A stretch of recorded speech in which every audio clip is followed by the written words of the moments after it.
Bursa Efek Indonesia secara resmi menerbitkan informasi mengenai kepemilikan saham di atas 1% mulai Selasa 3 Maret 2026. Manajemen bursa menegaskan penyajian informasi guna memberikan gambaran yang lebih transparan mengenai struktur kepemilikan saham kepada investor dan pemangku kepentingan.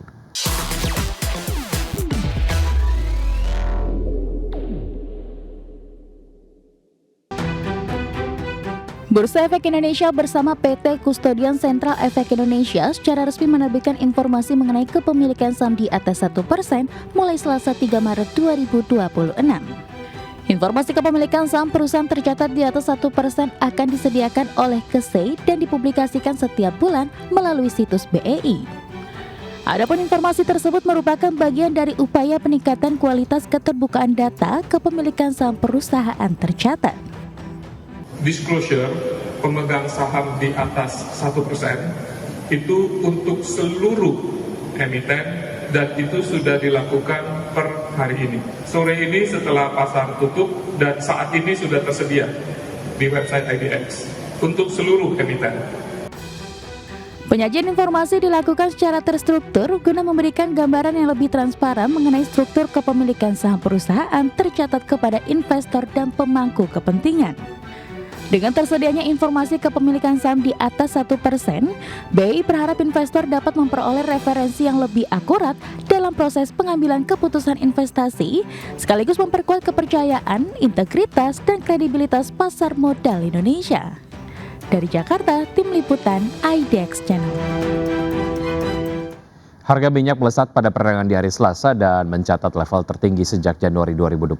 Seiring memanasnya konflik di Timur Tengah yang mengganggu pengiriman energi serta memicu kekhawatiran konflik berkepanjangan. Harga minyak mentah berjangka Brent ditutup melonjak 4,7% menjadi $81,4 per barrel, sedangkan minyak mentah berjangka West Texas Intermediate naik 4,7% ke posisi $74,56 per barrel. Sejak konflik dimulai pada Sabtu pekan lalu, harga Brent melejit sekitar 12%. Sementara itu, kekhawatiran meningkat setelah media Iran melaporkan Teheran akan menembak setiap kapal yang mencoba melintas di Selat Hormuz.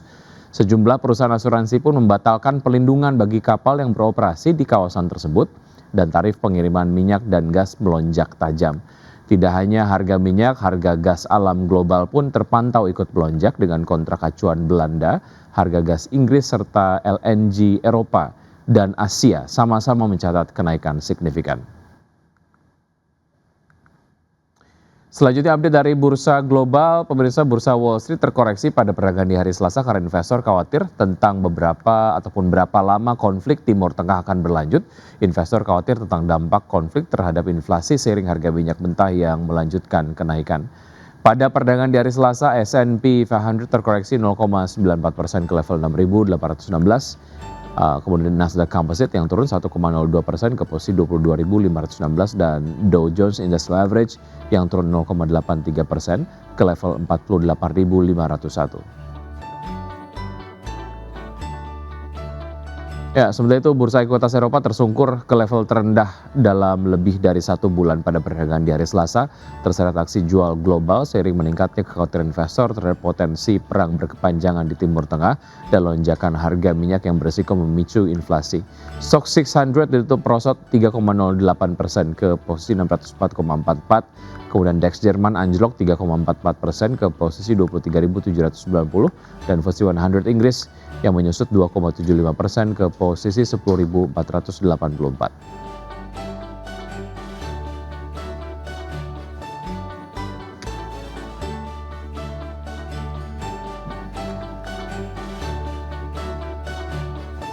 PT Unilever Indonesia Tbk telah resmi melepas lini bisnis teh bermerek Sariwangi kepada entitas grup Jarum PT Saforia Kreasi Rasa. Ya, manajemen menegaskan penjualan lini bisnis tersebut memungkinkan perseroan untuk merealisasikan nilai investasi dan selanjutnya fokus pada bisnis inti perseroan yang tersisa.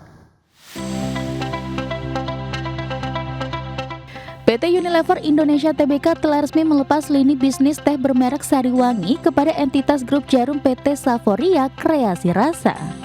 Dalam suratnya kepada Bursa Efek Indonesia, Corporate Secretary Unilever Indonesia Mario Abdi Amrila menerangkan sejak Senin 2 Maret 2026 Unilever telah menyelesaikan penjualan bisnis teh Sariwangi kepada Saforia. Manajemen menegaskan bahwa transaksi tersebut tidak memberikan dampak material baik terhadap kegiatan operasional, hukum maupun kelangsungan usaha Unilever Indonesia.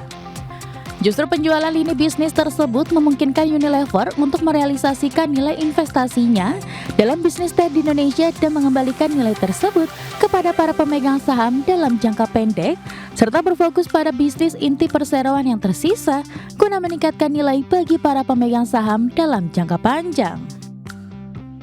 Sebelumnya pada awal tahun 2026 Unilever Indonesia mengumumkan bahwa pihaknya tengah dalam tahap melepas bisnis teh dengan merek Sariwangi. Divestasi bisnis itu dilakukan melalui penandatanganan perjanjian pengalihan bisnis pada Selasa 6 Januari 2026. Penandatanganan itu dilakukan Unilever bersama PT Saforia Kreasi Rasa.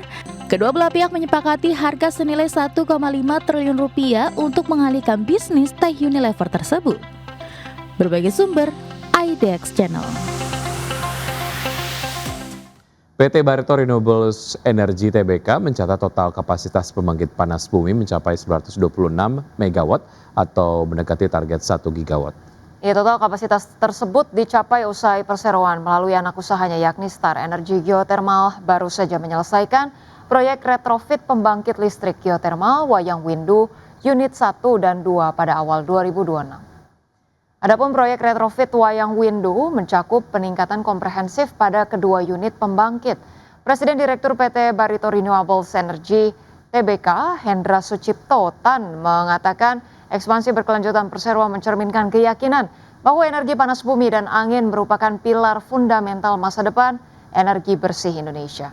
Sejalan dengan penyelesaian proyek retrofit Wayang Windu dan ekspansi unit Salak Binary, perseroan masih meraih tambahan kapasitas listrik sebesar 40 MW.